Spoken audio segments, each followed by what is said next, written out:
Continuando en esta casa, no es hotel, hablando del G77, la presidencia de Bolivia del G77 más China. Sacha, antes de empezar esta entrevista, me veo pues en la absoluta necesidad de preguntarte sobre las críticas a tu gestión como ministro de gobierno. ¿En qué quedó este tema? Cuéntanos un poco al respecto. Bueno, la ciudadanía conoce la serie de mentiras que se han construido alrededor de un tema en particular. Pero para mí, en lo personal, decir que cuando uno se pone en la lucha política, tiene que estar dispuesto a soportar mentiras, agravios, ataques, por esas razones estrictamente políticas. Yo soy un luchador social que ha cumplido una tarea, que cumple otra tarea encomendada por un proceso revolucionario en el país. Y en ese sentido, creo que en el lugar en el que estamos ahora, estamos tratando también de aportar a la construcción de una sociedad más justa, más humana, en ese compromiso político con la revolución y el proceso histórico más importante de nuestro país. Gracias, Sacha. Cuando estés por acá, tienes el compromiso de venir a continuar hablando sobre este tema con nosotros. Para empezar, el tema de Naciones Unidas. Me interesa que me digas, bueno, las Naciones Unidas han parado el tema de la intervención de Siria. También han congelado el bloqueo a Cuba. Sin embargo, estas decisiones no han sido vinculantes a Estados Unidos. Entonces, ¿cuál es el rol de las Naciones Unidas? ¿Están ejerciendo la influencia efectiva, las determinaciones que se toman al interior dentro de la toma de decisiones políticas de los países? ¿O se trata, y en esto quiero insistir, de exilios dorados? A ver, voy a tratar de responder la pregunta, que es bastante amplia. Las Naciones Unidas, como sabemos, han sido fundadas después de la Segunda Guerra Mundial en un contexto no solamente político, económico, sino fundamentalmente militar, muy marcado por la pugna entre Estados Unidos y sus aliados y la entonces Unión Soviética. Ahora el mundo, por supuesto, es distinto.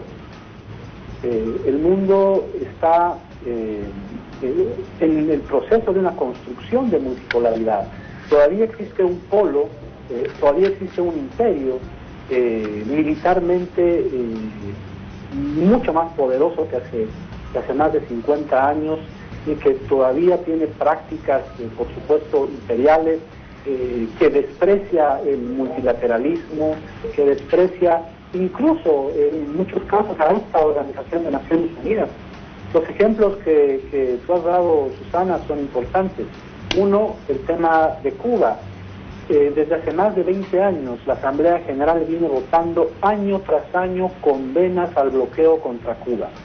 Este año, hace pocos días, se ha votado una resolución con 188 votos, 188 votos en contra del bloqueo, solamente 2 votos a favor del bloqueo y 3 abstenciones. Es decir, de 193 países, 188 le han dicho no al bloqueo. Por supuesto, esta medida unilateral, ilegítima de los Estados Unidos continúa. Y el otro caso es el de Siria, muy reciente. La amenaza de utilización unilateral de la fuerza por parte de Estados Unidos no solamente viola la Carta de Naciones Unidas, sino también viola y se encuadra en lo tipificado como un crimen de agresión por el Estatuto de Roma recientemente reformulado. Y otro aspecto muy importante de la propia Organización de Naciones Unidas es por supuesto, concentración del poder de Naciones Unidas en un Consejo de Seguridad que tiene 5 miembros permanentes y de esos 5 miembros permanentes con derecho a vetar, a bloquear cualquier tipo de decisión. Gracias. Hace falta un proceso de democratización de Naciones Unidas, un proceso profundo de reforma de este sistema de organización. Es un largo camino. Gracias. Sin duda, creemos que la presencia de Bolivia en la presidencia del G77 va a ser un acicate en esa dirección. Tenemos esta presidencia por un año, pero por supuesto va a ser un año muy importante. Gracias, Sacha. Don Armando, ¿usted cree que las Naciones Unidas pueden ser un instrumento de transformación para procesos globales? Bueno, las Naciones Unidas sigue siendo el mayor organismo multilateral político y económico que tiene la comunidad internacional. Le ha tocado, y lo ha descrito con mucho acierto el embajador Sacha Laurenti, le ha tocado discurrir una etapa difícil hasta la pugna bipolar y la paralización de sus principales órganos, incluso el Consejo de Seguridad, hasta que se produjo el colapso de la Unión Soviética. Bueno, y allí hoy es que a partir de entonces se está diseñando, y eso va a ser un proceso que va a suponer un tiempo, un nuevo sistema internacional que suplante al desaparecido, como se dice, con una fuerte multipolaridad, pero yo diría que no con tanta incidencia ideológica, porque hoy más importante, incluso en Naciones Unidas, la última vez que estuve, que la ideología ha pasado a ser la cultura y la religión. Hoy día se habla del clash, lucha de civilizaciones. Más potente, los 1.600 millones de musulmanes que no tienen una ideología ni de izquierda ni de derecha, algunos dicen de derecha, emergen en el mundo, los budistas y el mundo cristiano. Están luchando civilizaciones. Ya la ideología, se han derrumbado ciertos paradigmas ideológicos y se está en busca de un sistema internacional posiblemente multipolar, con la presencia de protagonistas tales como la República Popular China, los países del sudoeste asiático, Rusia ya no soviética, la actual República Rusa, en la Unión Europea, y el emergente tercer mundo. Pero el tercer mundo, que dio origen en Ginebra cuando se luchaba por el establecimiento del nuevo orden económico internacional y la creación de la UNTA, cuando se nació en los 77, en julio del 64, en ese contexto también, y eso se le han hecho algunas críticas, a veces se confunde al grupo de los 77 más China con los no alineados, pero los no alineados un poco han entrado en crisis de identidad, porque ya no hay alineamiento, antes estaban... Claro. Pero sigue existiendo y está buscando su identidad. Y el tercer mundo, alineado no diré alineado, descrito o inscrito en el G77, también tiene que buscar una agenda. Está la pobreza crítica, están los temas del milenio, ya el comercio y desarrollo de la década de los 60, 70, el endeudamiento que nos convocó a los 77, está siendo actualizado por estos nuevos temas, estos nuevos paradigmas apasionantes, pero esta suerte de debilitamiento del grupo de los 77, de la pérdida de su identidad, yo pienso que se va a ir vigorizando en esta próxima década. Gracias. Sobre este tema justamente, Daniel, las Naciones Unidas frente a los organismos de cooperación sur-sur y todo aquello, quisiera que como tu experiencia es en realidad, relaciones internacionales, tú eres un internacionalista, nos hagas una suerte de evaluación de esto. Claro que sí. Bueno, en primer lugar yo diferenciaría Naciones Unidas, lo que es el tema de la seguridad manejada por el Consejo, a lo que son los otros diferentes temas, ¿no? Y como decía Armando, el G77 nació por la creación de la UNTAD, que había el tema específico de comercio y desarrollo. Y varios de los temas que son los que más se discuten dentro del G77 son los relativos al desarrollo y a la posición de los países frente al sistema mundial y cómo es que nosotros podemos dejar atrás este subdesarrollo teniendo en cuenta unas relaciones mundiales desiguales. Si hablamos solamente de lo que es seguridad, hemos tenido ahora el caso de Siria, cómo se frena el ataque, pero bueno, desde el 2011, que justamente yo estaba en Nueva York, en Naciones Unidas, en una academia, se venía discutiendo esto. Y por el momento parece que la invasión se paró en el seno de Naciones Unidas, pero hay que ver los otros temas, yo diría. Y si vamos a hablar de el reto de Bolivia, el rol de Bolivia ahora a la cabeza de este G77, hay que ver, ¿no?, cómo es esto que funciona esta cooperación sur-sur o la posición de los países del sur. Y la pregunta que yo tendría para hacerme es si realmente hay una posición que tienen en conjunto los países del sur. Hay una posición del sur, estamos de acuerdo nosotros, si estamos participando, que ya somos más de 130 países en este G77, tenemos una posición común, porque es bien fácil hablar del tema de aranceles, por ejemplo, y que se maneja en la OMC y la UNCTAD trata de siempre incluir el tema del desarrollo, pero si hablamos ahora del medio ambiente, inclusive del tema del agua, que ha sido parte de una de las discusiones dentro del G77, es que ya nos vamos a topar con una pared entre nosotros que va a dificultar tener una posición en conjunto, ¿no? ¿Cuál sería la posición de los países más subdesarrollados, los países que tienen el reto de tener un nuevo modelo? Si hay países que creen que el anterior modelo sí les funciona y lo están aplicando, ¿no? Que eso nos ha sucedido en Sudamérica, que si aquí teníamos nosotros varios instrumentos de integración, ahora nos estamos dividiendo en dos y parece que la alineación en Sudamérica va a ser los que siguen creyendo al capitalismo y los que ya no le creemos al capitalismo, pero a la vez somos partes de este grupo, ¿no? Sacha, quiero volver contigo. Bueno, nos hemos quedado sin corte, entonces vamos contigo, Marianela. ¿Pesa igual la Bolivia de ahora en el contexto internacional que la Bolivia de antes? Yo creo que eso está muy claro, ¿no? Y está muy claro para toda la población en general, porque hay un reconocimiento, una política exterior donde ha habido un punto de inflexión con relación a anteriores gobiernos, ¿no? El presidente Evo Morales ha asumido un liderazgo histórico a nivel internacional, reconocido no solo en nuestro contexto, sino, como lo decía el embajador Llorenti, a nivel mundial, que ha posibilitado trabajar en una agenda de temas y llevar en realidad iniciativas y banderas muy importantes que han sido adoptadas por el mundo, ¿no? El tema del G77 más China es, por supuesto, una de ellas, que es la que hoy nos ocupa, y como decía en su conferencia de prensa el canciller David Choquehuanca, asumir esta presidencia es algo por lo que tendríamos que felicitarnos todos los bolivianos, ¿no? Es algo por lo que todos básicamente deberíamos estar felices y justamente congratular esta decisión, ¿no?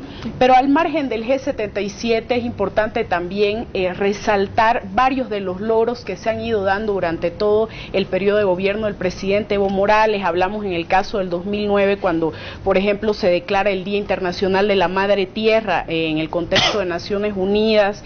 En 2010, cuando se declara el derecho humano al agua y el saneamiento. El 2010 también, cuando se declara la realización de la Conferencia Mundial de los Pueblos Indígenas.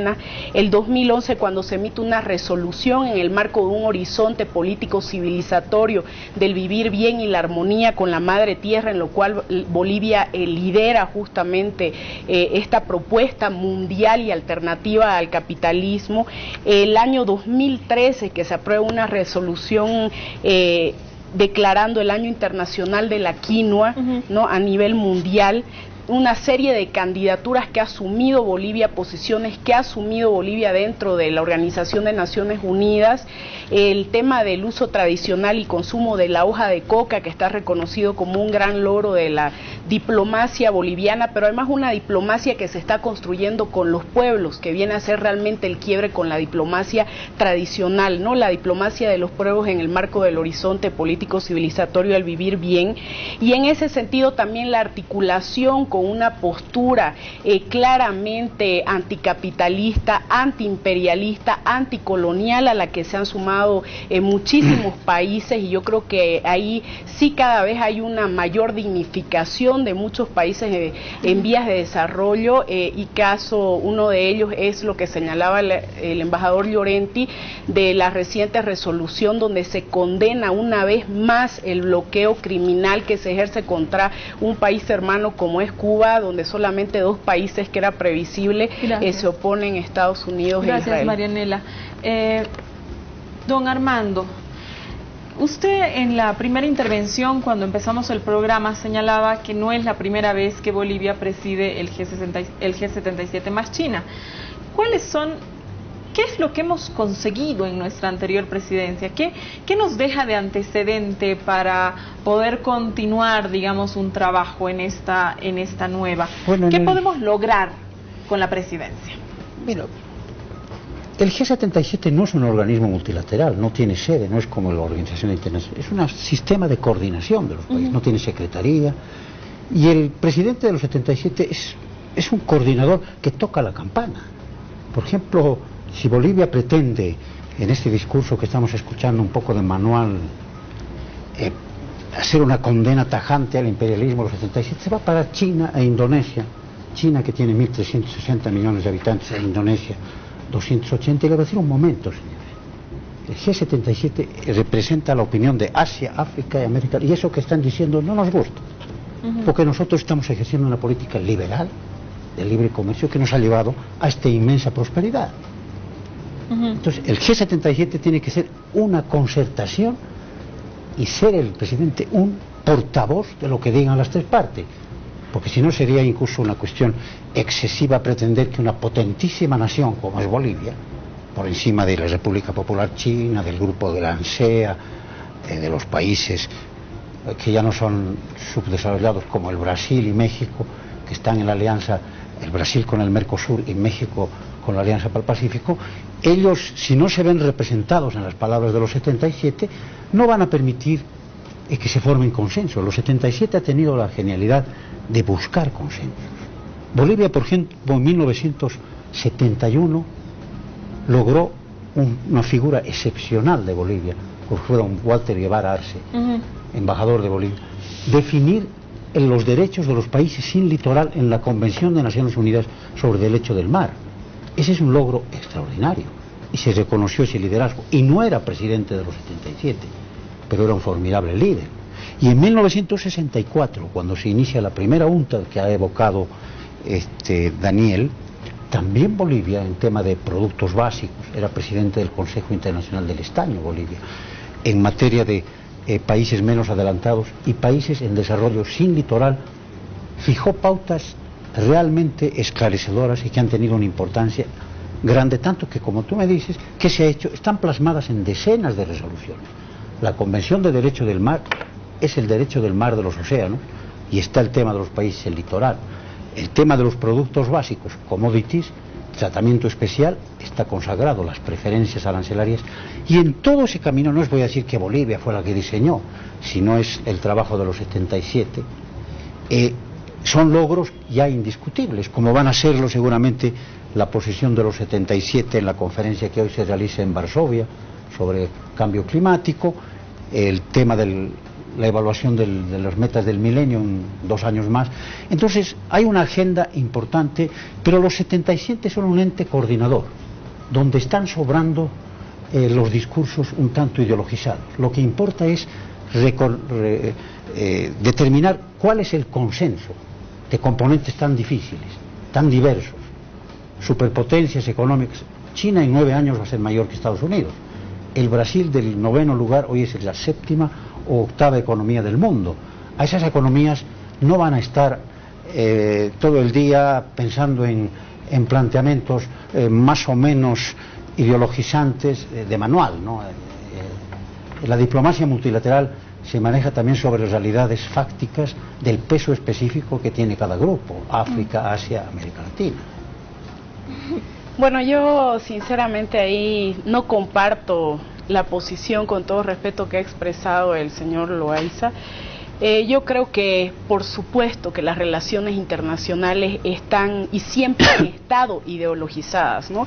Otra cosa es hacer ver que la comunidad internacional es una especie de angelitos asexuados que no tienen posición política, cuando no es así, y eso me parece uno de los mayores logros del presidente Evo Morales, que con mucha claridad y dignidad desde el primer momento en que se paró al frente de la Asamblea de Naciones Unidas expresó una política clara, anticapitalista, antiimperialista y anticolonial, y en función ahí, por supuesto, se determina el planteamiento de Bolivia dentro de un horizonte político civilizatorio del vivir bien. Entonces, en ese sentido, yo no creo que si bien, como dice él, en el G77 es una instancia de coordinación, es verdad, Bolivia se va a encargar, como lo dijo nuestro canciller, de coordinar una serie de propuestas, de articular consensos, de organizar documentos, de traducirlos a distintos idiomas, primero al interior de G77 con sus 133 países que lo integran, y después de presentar propuestas a nivel de resoluciones